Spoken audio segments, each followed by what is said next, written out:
नमस्ते गुरु जी। जय गुरु जी महाराज। जय गुरु जी साध संगत जी। शुक्राना गुरु जी महाराज और मल्टीलिंगुअल सेवादार टीम अब सबका स्वागत करती है।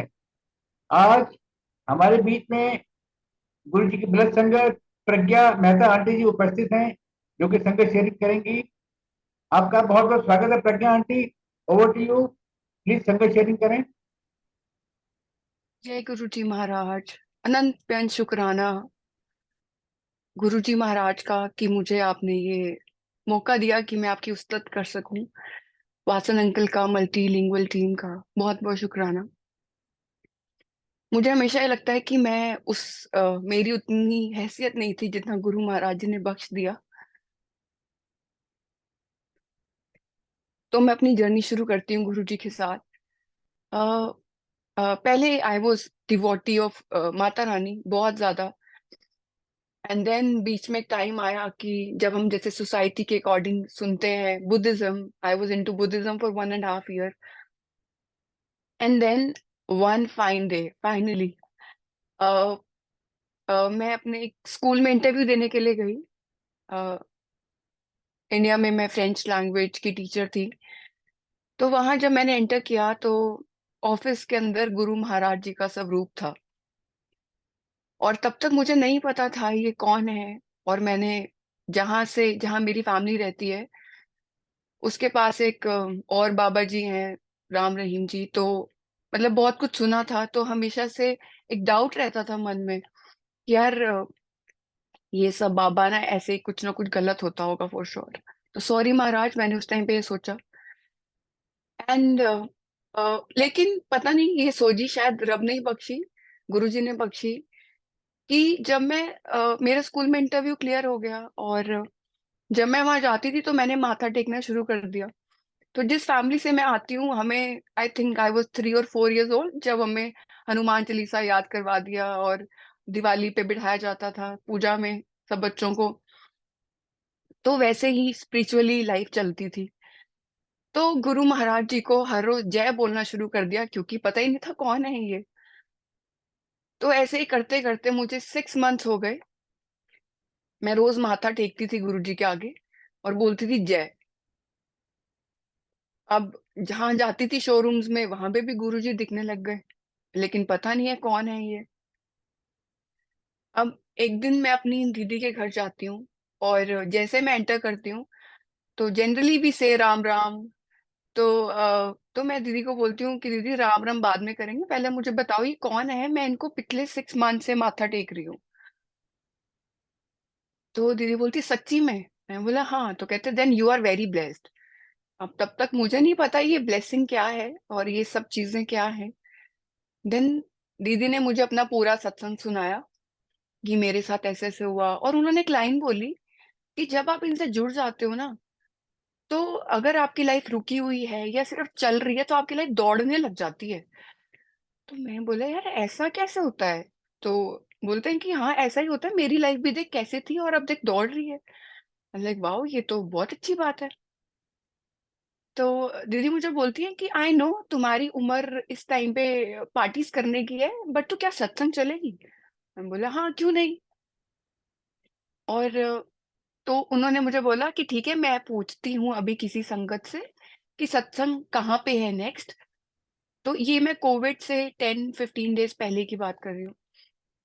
तो तो पूछा तो दीदी ने बोला कि यार अभी कुछ कोविड कुछ आ रहा है, उसकी वजह से ना सारे सत्संग कैंसिल हो रहे हैं, बट एक सत्संग है that in on 7th of March। तो उसके बाद होली थी and I was in Chandigarh that time और मुझे आगे अपने घर वापस जाना था हरियाणा में।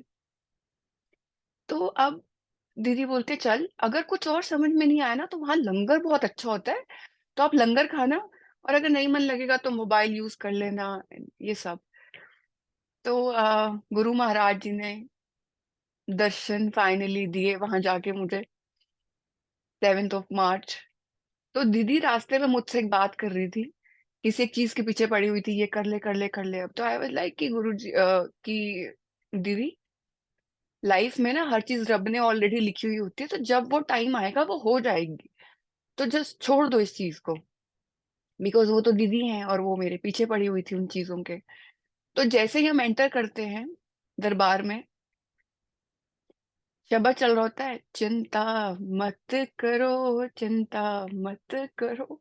और मैं टर्न करती हूँ और मैं दीदी को देख के बोलती हूँ, देखो आपका रब। तब तक तो मैं ये बोलती थी क्योंकि मुझे गुरु महाराज जी के बारे में नहीं पता था। मैंने बोला, देखो आपका रब आपको कह रहा है कि चिंता मत करो, अब आप मेरे पास हो तो आप चिंता किस चीज की कर रहे हो। तो दीदी मुझ पे हंस रही और कह रही कमली। तो हम जाके बैठ गए और फिर मैंने बहुत अच्छे अच्छे सत्संग सुने। तो उस टाइम महाराज ने मुझे बख्शा खुशबू, जिसके लिए मैं अभी भी तरसती हूँ। तो गुरुजी ने मुझे खुशबू दी जो 2 डेज तक मेरे साथ रही।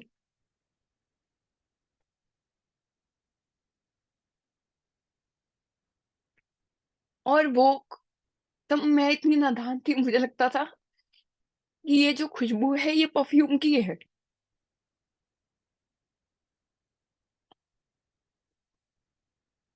जब जब मेरे को गुरुजी मौका देते हैं अपनी वडियाई का, मुझे हमेशा साथ में रुला देते।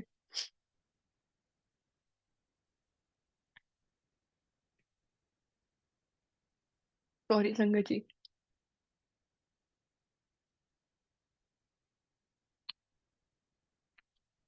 तो फिर वो खुशबू मेरे साथ रही और मैं घर गई। होली थी, हमने होली मनाई। Then I came back to Chandigarh and then 10 days के बाद कोविड का लॉकडाउन हो गया। और लॉकडाउन से एक दिन पहले मैं हम स्कूल में ही थे and then one of my colleague, I was sitting with her and we were talking about life. मैंने उससे ऐसे पूछा कि यार तेरा शादी का क्या प्लान है। तो मुझे बोलती है, यार मेरा पहले पास्ट एक्सपीरियंस बहुत गंदा रहा है, तो मुझे मुझे नहीं, मतलब मैं नहीं सोचती मैरिज के बारे में। एंड आई वाज शॉक्ड कि इतनी प्यारी लड़की के साथ भी कभी कोई ऐसा कर सकता है। तो गुरु महाराज जी ने उस टाइम पे एक बात बुलवाई कि जिस दिन गुरु जी तेरी लाइफ में आ जाएंगे ना, उस दिन तेरी लाइफ चेंज हो जाएगी। और उस टाइम पे मैं इतनी नादान थी कि मुझे ये नहीं पता था कि गुरु जी मेरी लाइफ में भी तो आए हैं, मेरी लाइफ भी चेंज होगी। एंड एक्चुअल में लाइफ चेंज होने लग गई। कोविड का लॉकडाउन हुआ, हम लोग घर चले गए। एंड उस टाइम पे उन दीदी ने मेरे को एक गुरु एक बुक दी थी, सुखमनी आंटी की बुक। तो मैं वो बुक अपने साथ लेके गई और उस टाइम पे मैंने कोई स्वरूप नहीं लिया था। घर गई तो मैं माँ के साथ सोती थी रात को और मैं बुक पढ़ती थी और माँ फोन पे गेम खेलती थी। तो मैं पढ़ते पढ़ते बोलती थी, मम्मा कभी ऐसे भी हो सकता है कि जैसे सुखमनी आंटी ने उसमें बड़े सुंदर तरीके से नरेट किया हुआ है कि उनके नानू डेथ बेड पे थे और गुरु महाराज जी ने सब कुछ दिखाया उनको। तो क्योंकि ये चीजें एक लेमैन के लिए ये चीजें बहुत अलग हैं, हम लोग इस चीज को नहीं समझ सकते जब तक हम खुद एक्सपीरियंस नहीं करते। और सेम चीजें मेरे साथ चल रही थी। जिस टाइम पे मतलब मैं बुक पढ़ती थी और माँ गेम खेलती थी, माँ का गेम खेलना वो कन्वर्ट हो गया सत्संग में। मुझे नहीं पता गुरु महाराज जी ने वो चीज कब करी। मम्मा भी पूरी एक्साइटेड गुरु जी के लिए। तो अब आया कि स्वरूप घर पे आना चाहिए। अब स्वरूप कैसे आएगा तो पता नहीं, क्योंकि लॉकडाउन है। तो अब मुझे ये था कि गुरु जी अब आपका स्वरूप चाहिए। तो इंस्टाग्राम पे मैंने ऐसे ही एक लिंक देखा और उसमें लिखा हुआ था कि आप इस नंबर पे कांटेक्ट करो and then you will get Swaroop. अब being a girl in India, आपको बहुत चीजें डर लगता है कि यार पता नहीं ये चीज सच होगी नहीं होगी। और उस टाइम पे गुरु महाराज जी के बारे में इतना भी नहीं पता था। जस्ट दैट आप बुक पढ़ रहे हो और आप यूट्यूब पे सत्संग सुन लेते हो। लेकिन अब फाइनली एक और मुझे सेवादार मिले और उन्होंने मुझे बोला, मुझे बताओ मैं आपको दिल्ली से सेंड कर देता हूँ। I like okay fine. उन्होंने मुझे स्वरूप सेंड किया एंड मम्मा और मैं बहुत एक्साइटेड, इतने एक्साइटेड कि जैसे हमारे घर में ना सच में किसी की शादी है या इतनी बाहर आ गई ना खुशियों की। और जैसे हम वो स्वरूप ओपन करते हैं, वो स्वरूप में गुरुजी का इतना इंटेंस लुक था। गुरुजी ऐसे साइड से देख रहे हैं और मम्मा और मैं ऐसे कि यार ये तो हमने तो अभी तक गुरुजी के सारे स्वरूप बड़े खुशनुमा देखे हैं, गुरुजी के मुंह पे इतनी ज्यादा स्माइल है, तो गुरुजी ऐसे क्यों आए हैं। लेकिन तब भी नहीं पता था कि ऐसा क्यों।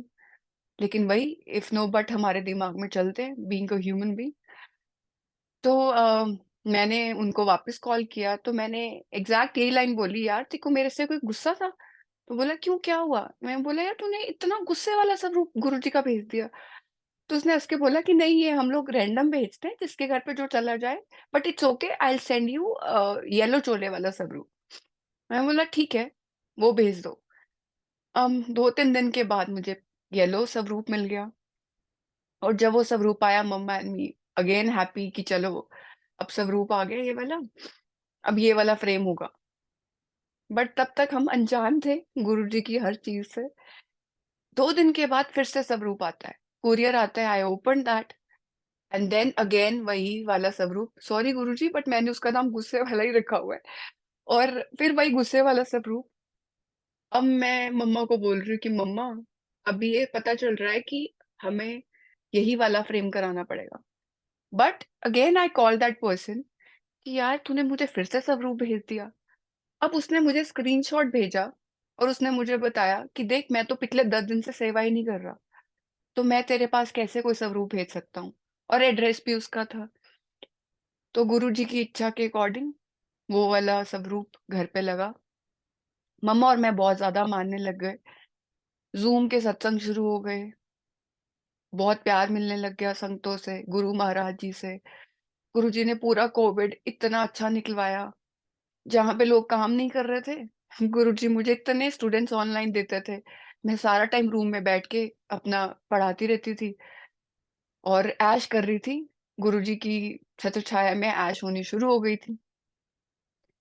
अब फिर से कोविड का लॉकडाउन खुला। गुरु महाराज जी से पूछा। और इन बिटवीन मैंने अपना कनाडा का वीजा अप्लाई किया हुआ था। मेरा बर्थडे था सितंबर में। गुरु महाराज जी ने बहुत बहुत सुंदर बर्थडे मेरा मनवाया, जो मैं कभी सोचती नहीं थी अपने घर पे होते हुए। और मुझे पूरी फील कराई। मैं रास्ते में थी, कहीं जा रही थी, और मेरे बर्थडे वाले दिन मैं कार में बैठी हूँ और पूरी बटरफ्लाई, मतलब मैंने कभी वो बंच ऑफ बटरफ्लाई नहीं देखी। चंडीगढ़ में एक गार्डन है, बटरफ्लाई गार्डन, मैंने वहां पे भी उतनी बटरफ्लाईज नहीं देखी जितनी बटरफ्लाईज गुरु महाराज जी ने उस दिन मेरे कार के आगे पीछे करी हुई थी। और मेरी कार चल रही है 20 की स्पीड पे, मतलब वो नहीं भी चल रही, क्योंकि मेरे को ये था कि यार किसी बटरफ्लाई को टच ना हो जाए, है ना, कोई हर्ट ना हो जाए। तो पूरा गुरुजी ने वो प्रिंसेस वाला मुझे फील दिया कि आज तेरा बर्थडे और तू हमेशा बोलती रहती है। और मैं गुरु महाराज जी को आज भी बोलती हूँ कि गुरु जी, जब तक मैं जिंदा हूं ना, मेरे दांत भी नहीं रहेंगे ना, तब भी आप मेरा बर्थडे इतना ही अमेजिंग कराना। एंड जब से मैं गुरु जी से जुड़ी हूँ, मेरा हर बर्थडे, अभी गुरु महाराज जी ने मुझे कनाडा बख्शा हुआ है, मैं कनाडा में हूँ, तो यहाँ पे भी गुरु जी इतना इतना सब कुछ अच्छा कर देते हैं कि समझ में नहीं आता। तो जब मेरा बर्थडे इतना अमेजिंग रहा, गुरु महाराज जी ने ओम के दर्शन दिए, बहुत ज्यादा दर्शन दिए। एंड देन अब आपको लगता है कि अब तो सब कुछ अच्छा ही होगा, सब कुछ अच्छा होगा। और फिर मैंने अपना कनाडा का वीजा अप्लाई किया हुआ था। और अक्टूबर में मेरा वहां से क्योंकि जिस कॉलेज में मैंने अप्लाई किया हुआ था वो ब्लैक लिस्ट हो गया था, तो एक सॉर्ट ऑफ लाइक रेफ्यूजल हो गया कि तो यहाँ वीजा नहीं आएगा। And I cried a lot, Guruji से नाराज पूरे की गुरुजी, मैं तो आपकी ब्लेस संगत थी, आपने तो मेरे साथ ऐसा कर दिया। अब मैं क्या करूंगी, अब मेरे को पता नहीं सेकंड चांस मिलेगा या नहीं मिलेगा। बट नादान थे, नहीं पता था जिसको हम सोचते हैं कि बुरा है, लेकिन वो महाराज जी के लिए वो बुरा नहीं होता, वो उसमें भी कुछ अच्छा ही होता है, हमेशा होता है फॉर श्योर। लेकिन वो आंसर्स आपको धीरे धीरे गुरु जी देते हैं। एंड देन लॉकडाउन खुला और मैं चंडीगढ़ वापस चली गई। सत्संग में ज्वाइन होना शुरू हो गया। गुरु जी ने बड़ा प्यारा सा भाई मुझे बख्शा, कुशाग्र दीवान में भी आप सबने उसका सत्संग सुना होगा। तो एक दिन कुशाग्र आता है मेरे घर पे चंडीगढ़ में, और हम दोनों सत्संग कर रहे हैं ऐसे बैठ के। तो ही वो शेयरिंग सत्संग विद मी। शाम का टाइम था, वो अपने फादर का सत्संग शेयर कर रहा था कि उसके फादर नहीं थे, तो वो गुरु महाराज जी के पास चले गए। और जब गुरु महाराज जी के पास गए तो क्या कुछ हुआ और उसने क्या कुछ किया, and I was listening to him. सब कुछ हो रहा है और उसके सामने ही मेरे को घर से कॉल आती है कि प्रज्ञा तू ना घर आ जा। तो मेरे दिमाग में आता है गुरुजी अब मेरे को घर नहीं जाना, अभी तो कोविड में 8-9 महीने घर पे लगाए हैं। और जब आप इतनी लंबी जर्नी बाहर रहते हो तो आपका मन नहीं लगता, आपको होता है कुछ टाइम हो गया, now you want to go back. तो कुछ मेरे सामने बैठा है और मैं उसको बोल रही हूँ कि भाई मेरा बिल्कुल मन नहीं है, तो बोलता है कि अगर घर वाले कॉल कर रहे हैं तो चली जा। That was a second wave of Covid. अब मैं और मेरे भैया मेरे को बोलते हैं कि ना कल बुआ का बेटा तेरे को पिक करने आ रहा है and you come with him. Like okay, bag pack करे घर। अब मैं रास्ते में पूछ रही हूँ उनसे कि क्या मेरे घर पे सब ठीक है, ये सब ठीक है। तो वो मुझे बोलते हैं हाँ हाँ ऑल वेल ऑल वेल, क्योंकि रास्ते में उनको बहुत ज्यादा कॉल्स आ रहे थे कहाँ पहुंचे कहाँ पहुंचे। और जब मैं घर आती हूँ तो मुझे पता चलता है कि मेरे पापा गुरुजी के पास चले गए हैं। अब बीइंग अ संगत अगेन आपको लगता है कि, क्योंकि आप सत्संग ऐसे सुनते हो हमेशा कि कोई कोई बीमार था, गुरुजी ने ब्लेस किया, लाइफ मिल गई। बट वो गुरुजी की इच्छा थी। और महाराज जी ने पापा को बहुत अच्छे से लेके गए। सब कुछ बहुत अच्छे से हुआ, जो हम चीजें कोविड में एक्सपेक्ट नहीं करते थे वो सब गुरुजी ने करवाया। और उसी दिन पे मैं एक गुरु संगत को कॉल करती हूँ पूछने के लिए कुछ, और वो मुझे बोलती हैं कि वो भी सुन के शौक, क्योंकि एक दिन पहले हमारी बात हुई है, सब कुछ ठीक है, ऑल ऑफ सडन चलो गुरु इच्छा। और जब मैंने उनको कॉल किया तो उन्होंने जूम पे आई थिंक मंत्र जाप किया होगा। एंड देन उनमें से एक आंटी की टेलीपैथी हुई गुरुजी के साथ, और गुरुजी उनको दिखाते हैं कि गुरुजी किसी ड्राइंग रूम में एंटर कर रहे हैं और वहां पे वाइट सोफाज हैं, और उस पे मैं मम्मा और पापा बैठे हैं। और गुरुजी आते हैं और वो मम्मा और मेरे सर पे हाथ रखते हैं और पापा का हाथ पकड़ के कहते हैं तू चल मेरे नाल, और पापा चले जाते हैं। अब जब मैंने ये चीज सुनी आंटी से, तो मैंने आंटी को साथ के साथ फोटोग्राफ भेज दी कि आंटी ये है मेरे डैड। तो आंटी कहते हैं कि बेटा मुझे ये तो नहीं पता, लेकिन ये जो पीछे की एंट्रेंस है ना, ये ना वही ड्राइंग रूम की है। एंड संगत जी यू वोंट बिलीव, वो मेरे ही घर का ड्राइंग रूम था और उसी की एंट्रेंस थी, और अंदर वाइट सोफाज ही थे। तो उसके बाद तो आपको ऐसे लगता है कि अगर गुरुजी किसी को लेके जा रहे हैं, हम सब ह्यूमन बीइंग्स हैं, एक दिन सबने जाना है, जो कि बड़ी प्रैक्टिकल बात है। बट जब होता है तो हमें दुख तो लगता ही है। तो मेरे को तब पता चल गया कि गुरुजी ही पापा को लेके गए हैं और सब कुछ बहुत अच्छा होगा। And then life back to normal आ गई, चंडीगढ़ वापस चली गई। और फिर गुरु महाराज जी ने मुझे कार बख्शी। तो मैं माँ को हंसती थी कि माँ अभी तक तो मैं एक्टिवा में तेल डलवाती थी, अब कार का तेल मतलब जहाँ आप 250 डलवाते हो अब आपको 2500 का डलवाना पड़ेगा। तो माँ मुझे बड़े प्यार से बोलती है कि कार किसने बख्शी?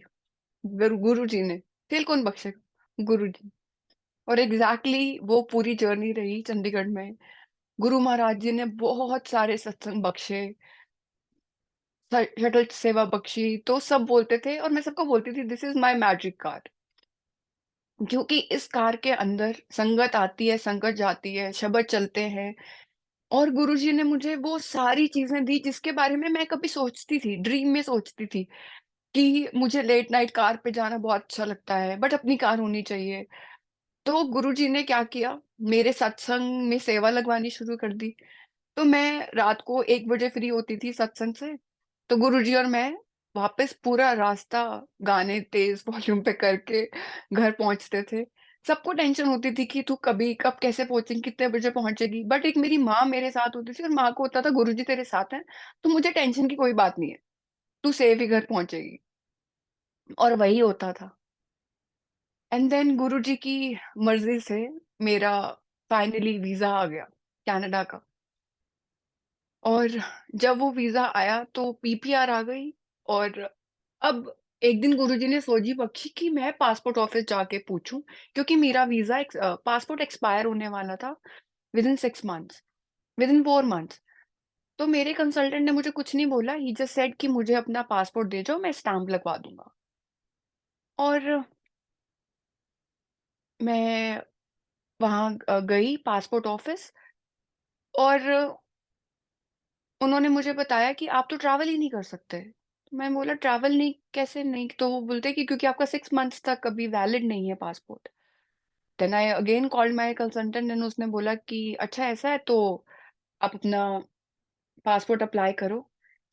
एंड देन मैंने अपना पासपोर्ट अप्लाई किया फिर से रिन्यूअल के लिए।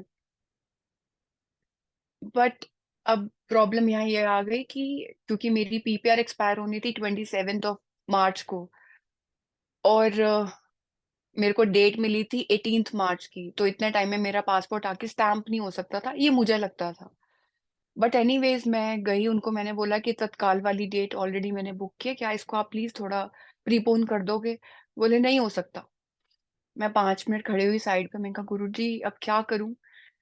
और फिर गुरुजी ने वही बोला कि फिर से लाइन में लग। मैं लाइन में लगी, और 1 मिनट के लिए वहां पे एक आंटी आ गई। तो मैंने आंटी को बोला आंटी प्लीज मेरी पीपीआर एक्सपायर हो जाएगी, मैं अकेली हूँ, प्लीज मेरा प्रीपोन कर दो डेट। और वो आंटी बड़े प्यार से उन अंकल को बोलती हैं, लड़की है, एक अकेली है, कर दो ना इसका काम। And then he said okay fine. 8 March की मुझे डेट मिल गई, मैं पासपोर्ट रिन्यूअल के लिए गई। विद इन 1 डे मेरा पासपोर्ट आ गया रिन्यू होकर। पी- पुलिस वेरिफिकेशन कैसे हुई, ये मेरे घर वाले भी हैरान थे, ये सब कैसे चल रहा है। बट माँ को पता था it's all about Guruji, right? हर चीज में, जो भी चीज आपकी लाइफ में चल रही है, दौड़ रही है, और वो सब गुरुजी करवाते हैं। तो मेरा पासपोर्ट आ गया और एक ही दिन में मेरी स्टैंप लगकर आ गई। तो वो चीज इतनी जल्दी जल्दी हुई कि पता भी नहीं चला। और उसकी भी टेलीपैथी गुरुजी ने एक और संगत को करवाई हुई थी कि इसका जल्दी से अब वीजा आ जाएगा और वो सब हो जाएगा और ये कनाडा चली जाएगी, और वो सेम चीजें वैसी वैसी मेरी लाइफ में हुई। और जब मैं इंडिया में थी तो गुरु महाराज जी ने मुझे ऐसे ही किसी संगत के थ्रू ड्रीम में कहलवाया कि फ्राइडे को सत्संग कर। अब मैं ड्रीम में ही मना कर रही हूँ, अकल नहीं थी तब तक। ड्रीम में ही मना कर रही हूँ कि नहीं नहीं मैं नहीं सत्संग कर सकती, मुझसे कहाँ लंगर बनेगा, मुझे तो हलवा प्रसाद नहीं बनाना आता, आई कांट मेक इट। लेकिन जब मैं मॉर्निंग में उठी तो मैंने उस संगत को फिर से कॉल किया, और मैंने बोला कि गुरु महाराज जी का ऐसे तेरे साथ ड्रीम आया और तू कह रही है सत्संग करना है। तो उसने बोला कि ठीक है तू एक तो कर, आगे मत करना। मैं बोला ठीक है। I did one satsang, and then my roommate said यार क्यों ना हम हर फ्राइडे सत्संग करें। एंड देन वो जर्नी शुरू हो गई गुरु जी के साथ हर फ्राइडे वाले सत्संग की। गुरु महाराज जी ने ब्यूटीफुल चोले पहनने, कोई बहुत बड़ा दरबार नहीं था, बहुत छोटा दरबार था, लेकिन गुरुजी सबको इकट्ठा कर लेते थे। मेरे फ्लोर पे जितनी आंटियां थी, नीचे की आंटी थी, सब आ जाते थे, और पूरा लंगर बनता था, सब चीज होती थी। गुरुजी ने हर चीज बनवानी अपने अकॉर्डिंग, चोले बनवाने अपने अकॉर्डिंग। मैं गुरुजी को बोलती थी गुरुजी इतने छोटे छोटे चोले कोई नहीं बनवाएगा, प्लीज कोई टेलर ढूंढवा दो। एंड गुरुजी ने टेलर ढूंढवाया वो सत्संग कराने के लिए। और जिस दिन मेरा वीजा आ गया उस दिन पे, मैं लास्ट सत्संग था वहां का, और मैं उस टेलर भैया के पास गई हुई थी कि टेलर टेलर अंकल अब ये वाला बनाओ, ये वाला चोला। तो वो मुझे बोलता है अच्छा तो ना मैं नहीं करना ਤੁਹਾਡਾ काम। और मैं उसको मन में हंस के बोल रही हूँ कि वैसे भी आखिरी सेवा है तेरी, और तुझे नहीं पता तू कितना तर गया ये सब करके। बट आप हर किसी को ये चीजें एक्सप्लेन नहीं कर सकते। और मुझे लगता है कई बार आप संगतों को भी ये चीजें एक्सप्लेन नहीं कर सकते। क्यों? क्योंकि ये आपकी अकेले की जर्नी है, ये आप अकेले जर्नी में चले हो, तो गुरु जी आपको जो सोजी बख्शते हैं आप उसके अकॉर्डिंग चलते हो। और जब गुरु महाराज जी पापा को अपनी चरण शरण में लेकर गए, तो गुरु जी ने मुझसे कुछ लाइनें लिखवाई थी, वो मैं आप सबके साथ शेयर करना चाहती हूँ।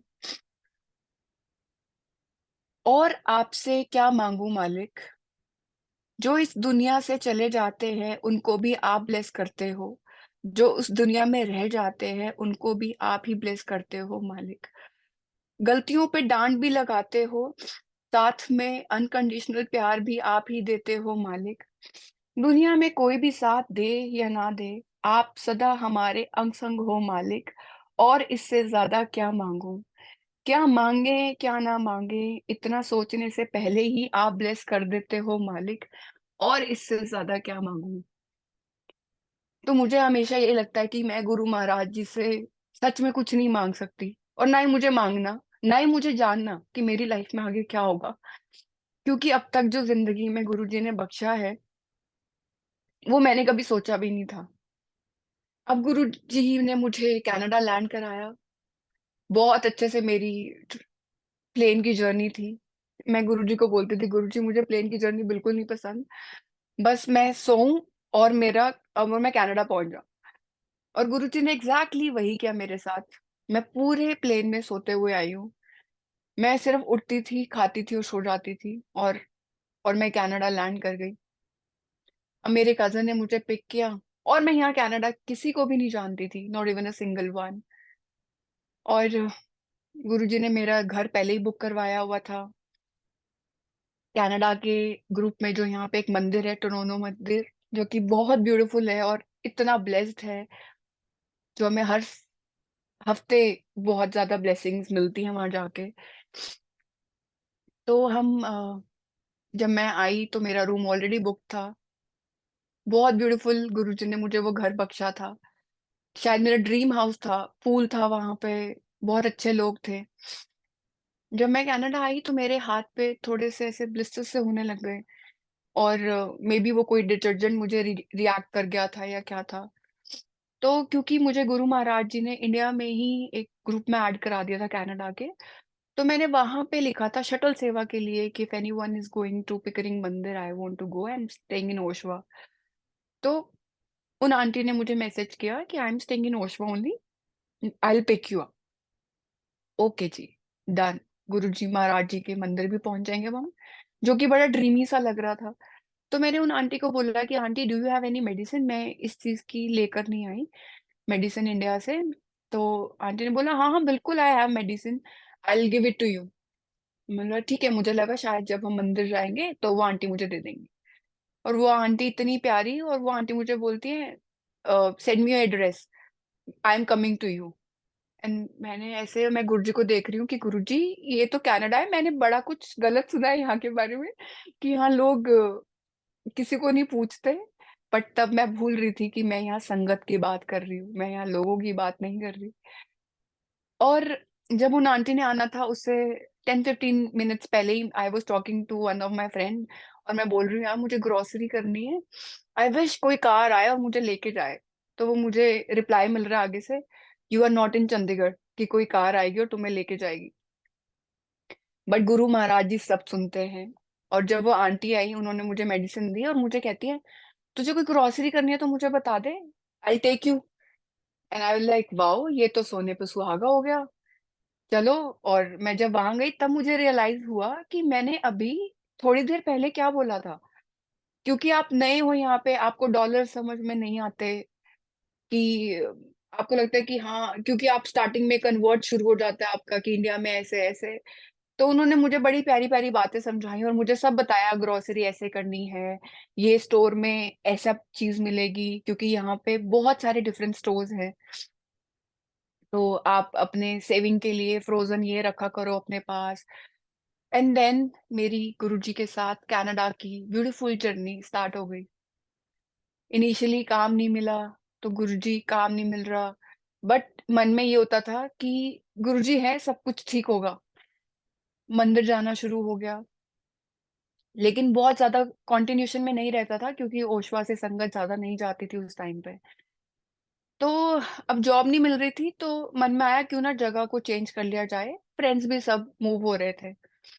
तो मुझे एक बड़ी प्यारी सी आंटी, संगत आंटी मिली, वो मुझे ओशवा से एक दिन मंदिर लेके जा रही थी। और मैंने उनको रास्ते में बोला कि मैं सोच रही हूँ कि मैं ओशवा मूव कर जाऊं। तो बट मुझे घर नहीं मिल रहा कोई भी, मैंने बहुत सारे घर देखे ओशवा में, स्कारब्रो में, और मुझे नहीं मिल रहा था। बहुत अजीब से घर थे, किसी का दरवाजा नहीं है, can you imagine, house without a door, rooms के दरवाजे, डोर्स नहीं थे।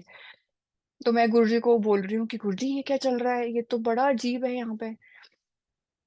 बट उन आंटी ने मुझे रात को, मैंने उनको शाम को बात करी है एंड रात को शी कॉल्ड मी अप और मुझे बोलती है प्रज्ञा तेरा घर फाइनल हो गया। तो मैं बोला ऐसे थोड़ा ना होता है कि आपने देखा है, मैंने नहीं देखा, मुझे पहले वो घर देखने दो। बोला नहीं, ये गुरुजी की इच्छा है। बट फिर भी मन में डाउट। और मैंने अपनी एक फ्रेंड को बोला कि यार तू प्लीज घर देख कर आ। एंड वो उस घर में आई और वो मुझे आके कहती है कि दीदी नीचे तो विंडो नहीं है, बेसमेंट है और एक भी विंडो नहीं है और बंक बेड्स हैं, लेकिन आपकी ऑनर बहुत अच्छी है।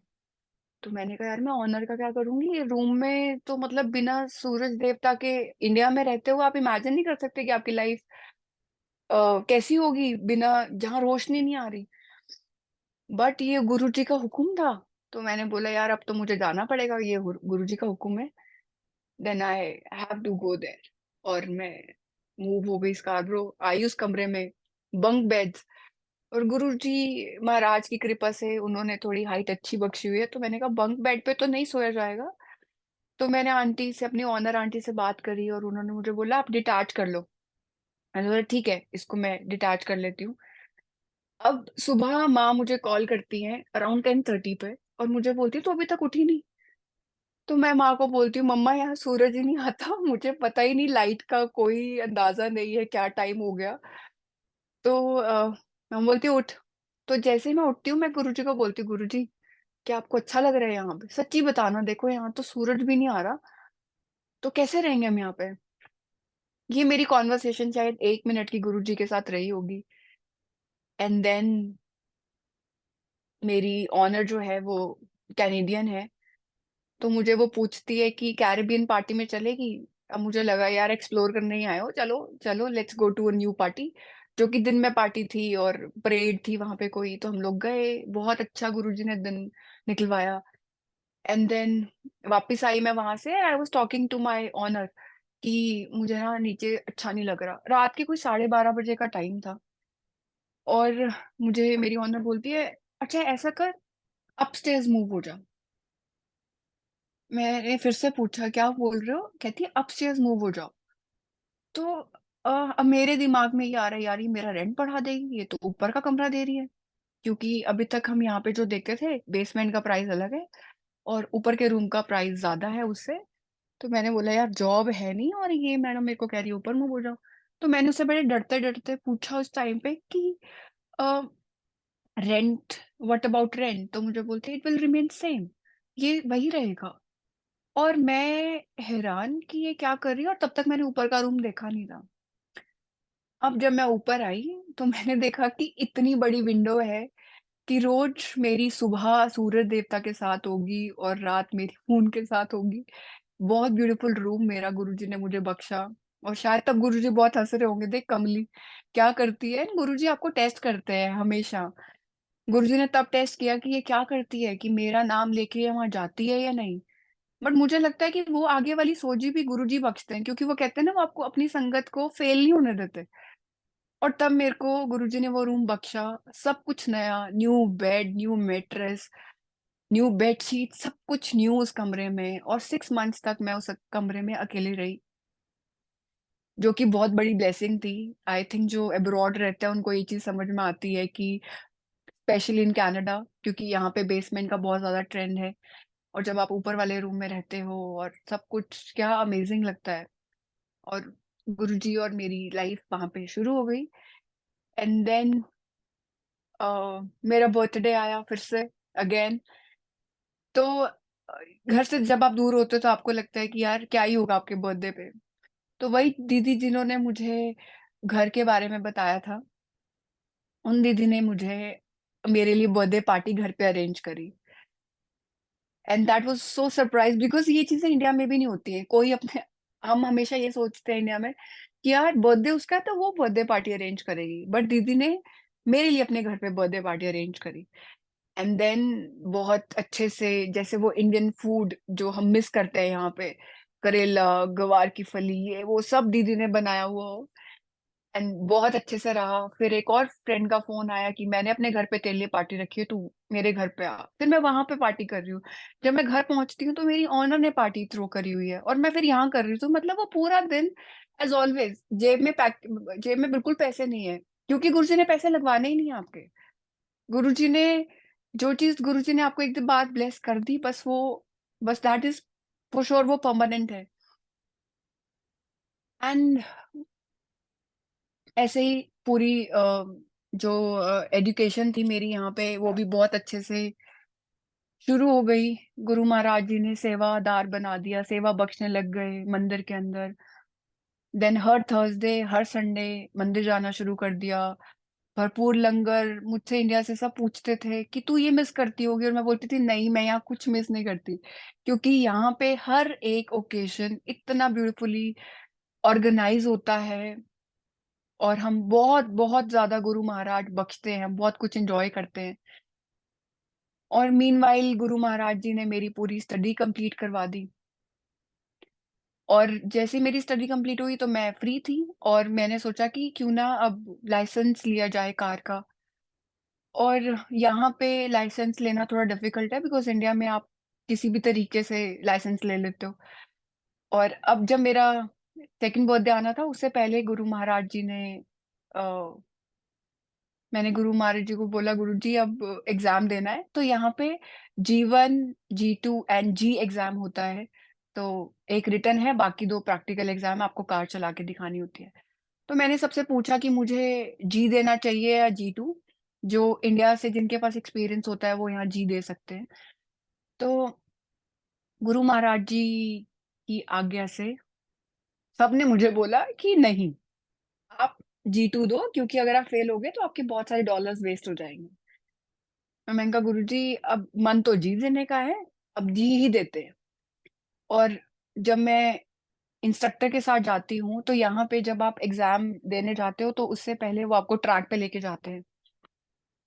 तो जब मैं इंस्ट्रक्टर के साथ गई तो उसने कार चलवाई, तो मुझे बोलता अगर ऐसे ही चला देगी ना तो पास हो जाएगी। बट उसको नहीं पता था कि मेरे गुरु जी कौन है, कि मैं कैसी भी कार चलाऊंगी, गुरु महाराज जी की अगर आज्ञा होगी तो मैं पास होंगी, और अदरवाइज मैं नहीं होंगी। तो मैं जब मेरा एग्जामिनर आया तो गुरुजी का स्वरूप मेरे पास था। तो मैंने वो रखा सामने, एंड आई टुक आज्ञा। तो वो मेरी शक्ल देख रही कि मैं क्या कर रही हूँ, तो मैं उसको एक्सप्लेन करने लगी, because she was also Canadian. तो मैं उसको एक्सप्लेन कर रही हूँ कि ये मेरे गॉड हैं और मैं इनसे परमिशन ले रही हूँ। तो बोल रही गुड गुड। अब पूरा जो ट्रैक था, जब गुरुजी ने कार चलवानी शुरू करी, वो पूरा ट्रैक खाली। वहां पे कोई भी नहीं, not even a single car. जबकि यहाँ होता नहीं है कि हाईवेज पे आपको कार ना दिखे, बट उस टाइम पे वहां पे कोई भी कार नहीं थी। और 15 मिनट्स का ट्रैक पूरा, एंड उसने मुझे लाइसेंस दे दिया, और मैं लिटरली गुरुजी के साथ भंगड़ा करते हुए कार से निकल रही हूँ, क्योंकि यहाँ पे वो बहुत बड़ी अचीवमेंट थी कि आपको डायरेक्ट जी लाइसेंस मिल रहा है। अब वो चीज भी गुरुजी ने टिक करा दी। अब उसके बाद क्योंकि वर्क परमिट आने वाला था, तो अब था जॉब का, कि जॉब कैसे करनी है, जॉब का कैसे होगा। तो एक दिन संगत मेरे से पूछती है मंदिर में ही कि क्या प्लान है तेरे जॉब के। मैंने बोला I am looking for it. और अब मैं मुझे नहीं समझ में आ रहा, क्योंकि मुझसे झूठ नहीं बोला जाएगा। मैं झूठ नहीं बोल सकती कि किसी भी इंटरव्यू में कि मेरे पास बैक इन इंडिया इस चीज का एक्सपीरियंस था। तो मुझे बोलती है कि मुझे अपना रेज्यूमे सेंड करना, I will edit it and just send it. मैं बताऊंगी कहाँ सेंड करना है, एंड देन देखियो तेरी जॉब लग जाएगी। तो मुझे बड़ा वो ड्रीमी सा लग रहा था, क्योंकि वो CIBC की जॉब थी, लाइक जैसे इंडिया में SBI बैंक है, ऐसे यहाँ पे CIBC बैंक है। तो मैं मंदिर में खड़ी थी, तो मुझे एक आंटी ने बोला कि यू डिड HR। मैंने बोला हाँ, मैंने पढ़ाई में HR किया है। तो बोलते कि बोल दो ना इंडिया में एक्सपीरियंस था। तो मैं बोला आंटी सॉरी, मैं झूठ नहीं बोल सकती, और I know it's very difficult here to get a job without saying any lie. तो मैं बोला ये बैठे हैं महाराज यहाँ पे, और इन महाराज जी को पता है कि कैसे इस कमली का इन्होंने बेड़ा पार लगाना है। तो वही हुआ मेरे साथ।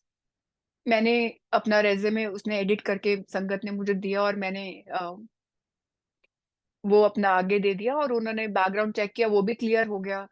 एंड देन मुझे मेल आती है कि we are sending you your monitor and everything. तो मेरे को लगता है यार इंटरव्यू तो आया नहीं, क्योंकि मैं आई वॉज वेरी स्कैर्ड, बहुत ज्यादा डरी हुई थी मैं कि मेरा जब इंटरव्यू आएगा तो मैं तो सच बोल दूंगी और फिर मेरा इंटरव्यू क्लियर नहीं होगा, मुझे जॉब नहीं मिलेगी। एंड वो संगत भी मुझसे पूछ रहे तेरा इंटरव्यू का क्या बना। तो मैंने उसको बोला यार इंटरव्यू, मैंने कहा इंटरव्यू तो आया नहीं लेकिन मेरा तो घर पे सारा सामान आ गया। तो मुझे बोलती है ऐसे कैसे होता है। मैंने बोला कि शायद गुरु जी की इच्छा थी, और वो एक नरेंद्र अंकल का सत्संग है ना, कि प्लेन में जाना था और गुरु महाराज जी ने बोला उनको कि नरेंद्र, एक संगत नू बचान लई मैं सौ नू बचा लिया। तो अब वही मेरे साथ हुआ, जो मेरे साथ वाले थे उनमें से किसी का इंटरव्यू नहीं आया। 15 employees, they got selected in one go without any interview. तो गुरु महाराज जी ने शायद इस कमली के चक्कर में वो 14 को भी तार दिया कि विदाउट इंटरव्यू सबको जॉब मिल गई। अब वो मेरी कॉन्ट्रैक्चुअल जॉब थी, तो 3 मंथ्स की जॉब थी। अब क्योंकि मंदिर में सब यहाँ पे बहुत कंसर्न रहते हैं, सब पूछते हैं अच्छा जॉब का क्या बना, अच्छा आगे क्या है, कॉन्ट्रैक्ट कब तक का है, ये वो सब। तो मैंने बोला यार गुरुजी को पता, क्योंकि अब तक हम उस लेवल पे आ चुके हैं कि गुरु महाराज जी को पता कि जो होगा गुरु महाराज जी को, अगर गुरु जी को लगेगा कि अभी वेला बिठाना है तो गुरु जी वेला बिठाएंगे, और अगर गुरु जी को लगेगा कि इसको थोड़ा काम दे देना चाहिए तो गुरु महाराज जी काम दे देंगे। एंड अब जिस प्रोजेक्ट पे मैं पहले काम कर रही थी, तो वहां जो मेरा मैनेजर था, अ, उसने उसको पता चला कि मुझे फ्रेंच आती है।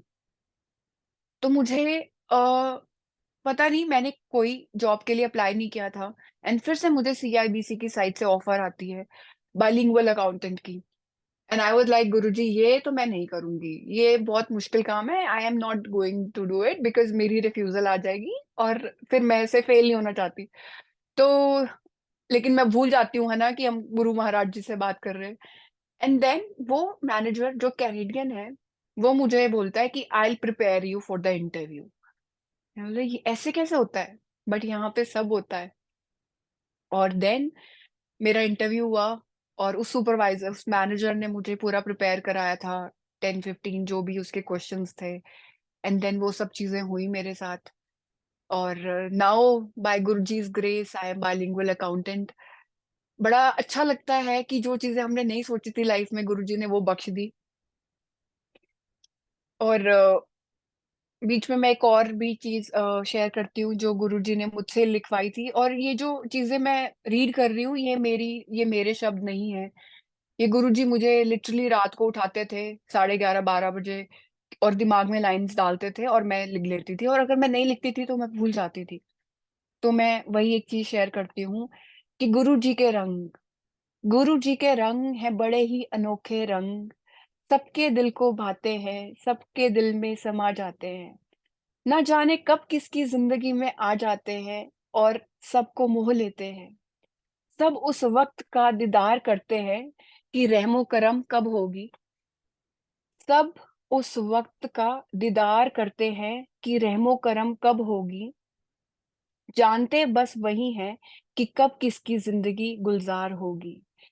ये है गुरुजी के रंग, तकदीरों में क्या लिखा है बस वही जानते हैं, हम सब खुश रहे बस वो यही चाहते हैं, ये हैं गुरुजी के रंग। तो इतने प्यारे हैं हमारे गुरुजी कि हर चीज जो तकदीरों में नहीं भी लिखा होता ना, वो हमें वो चीजें बख्श देते हैं, और बैठ के देखते हैं, हर किसी को देखते हैं कि हाँ उनकी हो रहा है।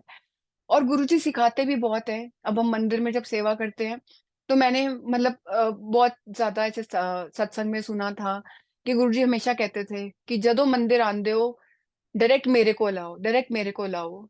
तो अब गुरुजी ने जो मुझे सेवा बख्शी हुई है मंदिर में, वो नेविगेशन की सेवा है। तो जो सेवादार, जो संगतें आपको बहुत ज्यादा प्यार करती हैं, वो आपको आके हक करती हैं, और मैं हमेशा उनको ना बोल देती हूँ ये वाली बात कि आंटी प्लीज आप गुरुजी को मिलने आए हो, पहले आप प्लीज गुरुजी को मिलो, we will meet after the satsang. तो ये चीज चलती रहती थी और मेरे दिमाग में ये चीज बहुत ज्यादा रहती थी, बिकॉज आफ्टर दैट मैं उनके वो एक्सप्रेशंस, ऑब्वियसली जब आपको कोई प्यार दे रहा है एंड ऑल ऑफ सडन आप उनको बोल दो कि आंटी प्लीज आप गुरुजी को मिलो, तो उनको भी थोड़ा ऑड लगता होगा फॉर श्योर। तो ये चीज कश्मकश मेरे दिमाग में चलती रहती थी हर टाइम पे। और गुरुजी ने एक दिन मुझे नरेंद्र अंकल की वाइफ का सत्संग सुनवाया, जिसमें उनकी वाइफ किसी सत्संग के अंदर है, गुरु किसी मैरिज में है, किसी सत्संग किसी मैरिज पे है, और गुरुजी आते हैं, वहां पे बैठते हैं, विराजमान होते हैं, और आंटी बोलती हैं, रिंपल आंटी किसी को एक्सप्लेन करिए, आंटी ऐदा ना करो, ऐदा ना करो। तो गुरुजी उनको बोलते हैं बाद में कि रिंपल छड़, रहन दे, जो करना उन्हें करन दे। तो then I got my answer कि मुझे किसी को कुछ एक्सप्लेन करने की जरूरत नहीं है, मुझे किसी को कुछ बताने की जरूरत नहीं है कि आंटी आपको ये करना चाहिए, ये नहीं करना चाहिए, क्योंकि जो भी चीजें होती हैं वो गुरु जी ही बख्शते हैं। ये मुझे धीरे धीरे समझ में आई बातें कि हम कोई नहीं है किसी को भी कुछ एक्सप्लेन करने वाले या मत देने वाले। जब उनका टाइम आएगा तो गुरु महाराज जी उनको भी वो चीजें बख्श देंगे।